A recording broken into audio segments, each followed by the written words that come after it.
उदित्यञ्जातवेदसं देवं वाहन्ति केतवाः दृशे विश्वाय सूर्यम् अपत्येतायवो यथा नक्षत्रायन्त्यक्तुभिः सूराय विश्वचक्षसे अदृश्यमश्च केतवो विरश्मयो जनाम् अनु भ्राजन्तो अग्नयो यथा तरणिर्विश्वदर्शतो ज्योतिर्कृदासि सूर्या विश्वमाभासि रोचणम् प्रत्यन्देवानाम् विषप्रत्यन्नुदेशि मानुषाम् प्रत्यम् विश्वम् स्वदृशे एनापावकचक्षासा भुरन्यन्तम् जनाम् अनु त्वम् वारुण पश्यासि विद्यामे शिरसिस्पृष्ट्वहामिमानो अक्तुभिः पश्यन् जन्मानि सूर्या सप्तत्वा हरितो रते वहन्ति देवसूर्या शोचिष्केशम् विचक्षणा अयुक्तसप्तसिन्धुवः सूरो रथस्य नप्त्याः ताभिर्याति स्वयक्तुभिः उद्वयन्तमसस्परिज्योतिः पश्यन्त उत्तरम् देवम् देवत्रा सूर्यमगन्मज्ज्योतिरुत्तमम् उद्यन्नध्यमित्रमः आरोहन् उत्तरान् दिवम्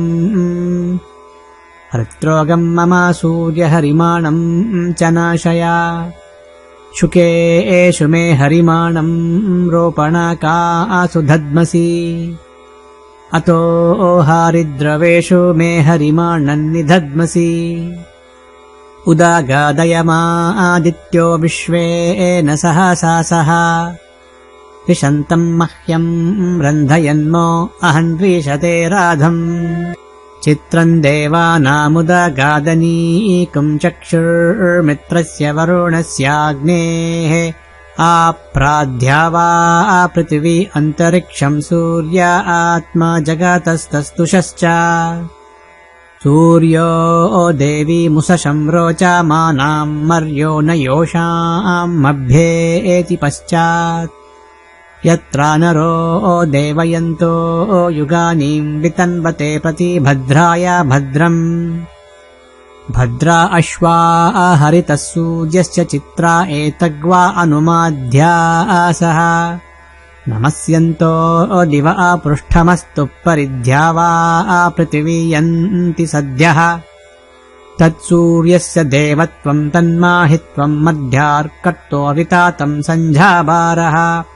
यदेदयुक्तहरितः सदस्तादाद्रात्रिवासस्तनुते सिमस्मै तन्मित्रस्य वरुणस्याभिचक्षे सूर्यो रूपम् कृणुते धौरूपस्ते अनन्तमन्यदृशाजस्य पाजः कृष्णमन्यद्धरितः सम्भारन्ति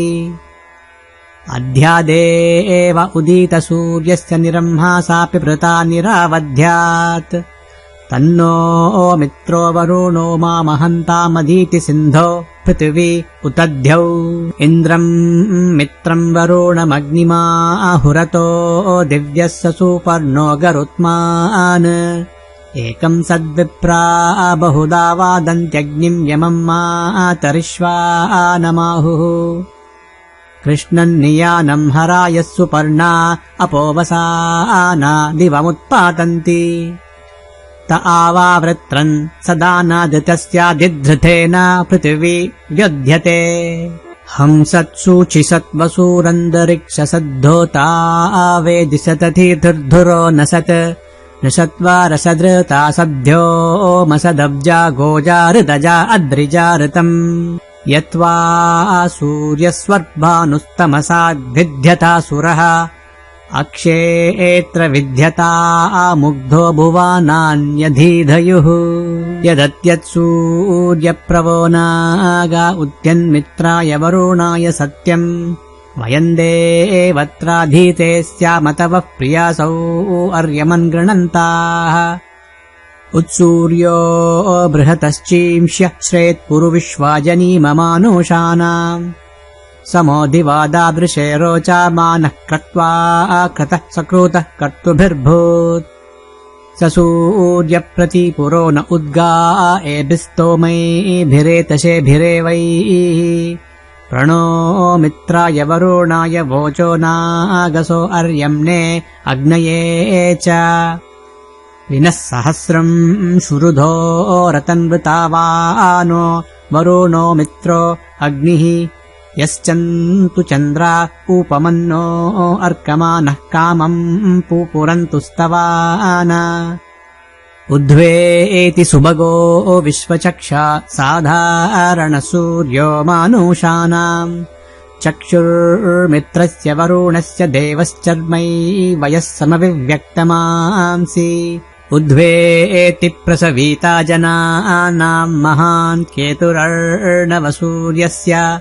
समानम् चक्रम् पर्याविवृत्सनयधेतशोद्वहाति धूर्षयुक्तः विभ्राजामान उषसामुपस्ताद्रेभैरुधेत्यनुमध्यमानः एष मे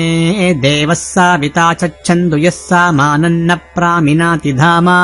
दिवो रुक्म ऊरुचक्षा उधेति धूरे अत्तस्तरनिर्भ्राजामानः नूनम् जनाः सूर्येण प्रसूता अयन्नर्तानि कृणवन्नपांसि यत्रा चक्रुरमृता घातुमस्मै क्षेनो न धीयन्नन्वेति पाताः उधृत्यद्दर्शतम् वपुर्दिव एति प्रतिह्वरे यदि माशुर्वहाति देव एताशो विश्वस्मै चक्षासे अरम् शीष्णः शीष्णो जगातस्तस्तु शश्वतिम् समया विश्वमारजाः सप्तस्वसारः सविताय सूर्यम् वहन्ति हरितोरते चक्षुर्देवहीतम् शुक्रमुच्चरत् पश्येम शरदशतम् जीवेम शरदशतम् बन्महान् आसि सूर्यभळादित्यमहान् आसि महस्ते सतो माहिमापानस्य ते धादेव महान् आसि बट्सूर्यस्रवासा महान् आसि सत्रादे एव महान् आसि मह्ना देवानाम् सूर्यः पुरोहितो विभुर्ज्योतिरधाभ्यम् नमो मित्रस्य वरुणस्य चक्षासे महो देवायत्तवृतम् सापर्यता दूरे दृशे देवजाताय केतवे दिवस्पुत्राय सूर्याय शंसता सामा सत्योक्तिपरीपातु विश्वतोऽध्यावाच यत्रा ततनन्नहानि च विश्वामन्यन्निवीशते यदेजाति विश्वाहापो विश्वाहो देति सूर्या न ते अधे एव प्रतिभो निवासते यदे एतशोभिः पदरैरातर्यसि प्राचीनामन्यदनुवर्तते रज उदन्येन ज्योतिषाम् यासि सूर्या एना सूर्या ज्योतिषा बाधासे तमो जगच्च विश्वामुधिहर्षि भानुना तेनास्मद्विश्वामनि रामनाहुतिमपामी वामपादुष्वप्न्यम् सुवा विश्वस्य हि प्रेषितो रक्षासि व्रतमहे लयन् उच्चरासि स्वधा अनु यदध्यत्वा सूर्यो प्रभ्रवा महैतन्नो देवा अनुमंसीरतक्रतुम् तन्नोऽध्यावा पृथिवी तन्न आप इन्द्रः शृण्वन्तु मरुतो हवम् वचाः माशूने भूमसूर्यस्य सन्दृशी भद्रम् जीवन्तो जरणामाशीमहि विश्वाहा त्वा सुमनासासु चक्षासा प्रजावन्तो अनमीवा अनागसा उद्यन्तम् त्वामित्रमहो दिवे दिवे जोग्जीवा प्रतिपश्येम सूर्या महिर्ज्योतिर्विभ्रातम् त्वा विचक्षणभास्वन्तम् चक्षुषे मयाः आरोहन्तम् बृहतः पाजासस्परि वयम् जीवा प्रतिपश्येम सूर्या यस्याते विश्वा भुवानानि केतुना प्रचेराते निचाविशन्ते अक्तुभिः अनागास्त्वेन हरिकेश सूर्याह्नाह्नानोऽवस्यासावस्य सोदीः शन्नो भवचक्षाषा शन्नो अह्नाशम् भानुनाशम् हिमाशम् गृणेन यथा शमध्वंसमशद्धुरोणे तत्सूर्यम् द्रवीणम् देहि चित्रम् अस्माकम् देवा उभयाय जन्माने शर्मा यच्च तद्विपते चतुष्पदे अदप्तिबाधूर्जयमानमाशीतम् तदस्मै संयोरारपो दाधातनः यद्वो देवाश्च कृमजिह्वया गुरुमनासो वा प्रयूति देवहेळानम् अरा वायो नो अविधुच्चुनायते तस्मिन्धते नो वसवो निधेतन सूर्यो नो दिवस्पातु वातो अन्तरिक्षात् अग्निर्न पार्थिवेभ्यः जोषाम् सवितुर्यस्याते हरश्चतम् शवान्नर्हाति पाहि नो दिद्युतः पतन्त्याः चक्षुर्नो देवः साविता चक्षुर्न उत पर्वतः चक्षुर्धाता धातुनः चक्षुर्नो देहि चक्षुषे चक्षुर्विक्यै तनूभ्याः